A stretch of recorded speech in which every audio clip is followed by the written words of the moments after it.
Hey, second attempt at my live video. The first one I stopped because I got freaking nervous and I just went and lost my thoughts and I lost my voice, and it just happens to the best of us. And I'm not saying I'm the best.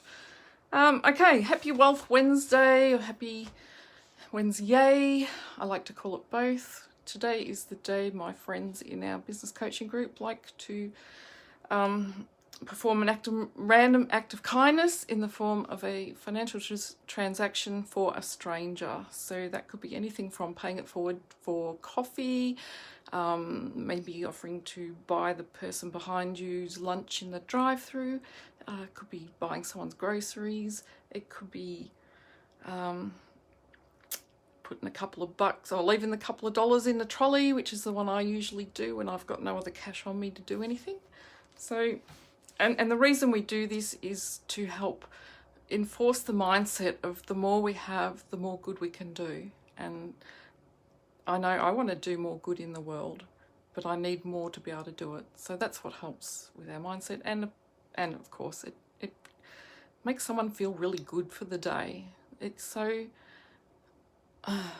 unexpected when someone just says, hey, I'll get that coffee for you, or I'll pay for your lunch for you, or whatever. It's just so nice to know there's still kindness in the world.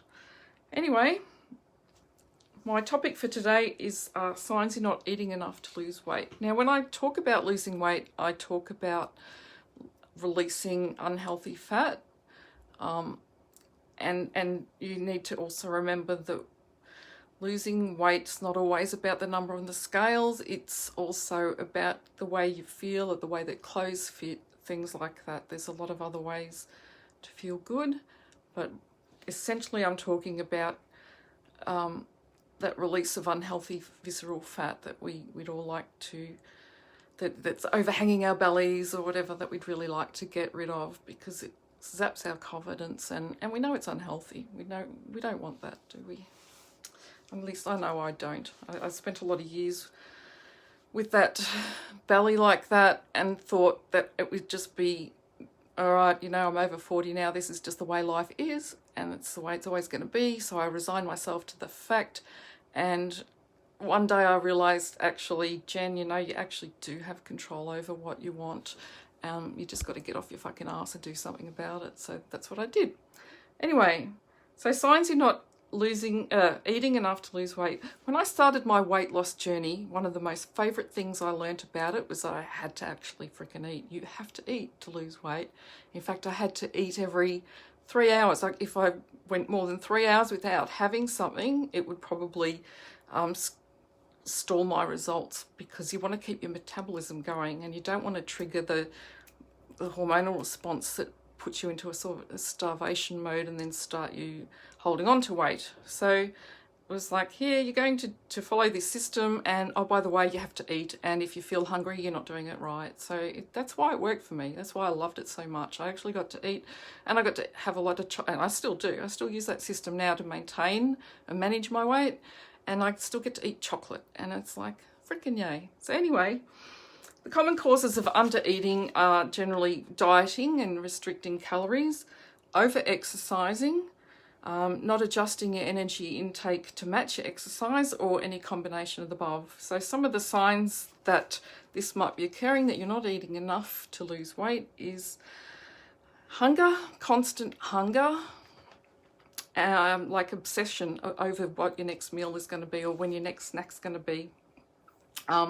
Conversely, an absolute loss of appetite could mean you've pushed it too far. Some people might have one meal a day and they're just never hungry, and that's actually a sign that you're not eating enough calories as well. Tired, cranky and irritable, the good old hangry, I suppose. You can't sleep properly, you're constipated, you're anxious, have anxiety when that's never been a problem for you in the past. You're suddenly having those problems with anxieties. Your weight suddenly plateaus or actually starts to go up again. Feel cold all the time. You might experience hair loss. Any extreme change in diet often causes hair loss, and that actually includes improving your diet to a healthier diet, you can actually experience hair loss as well.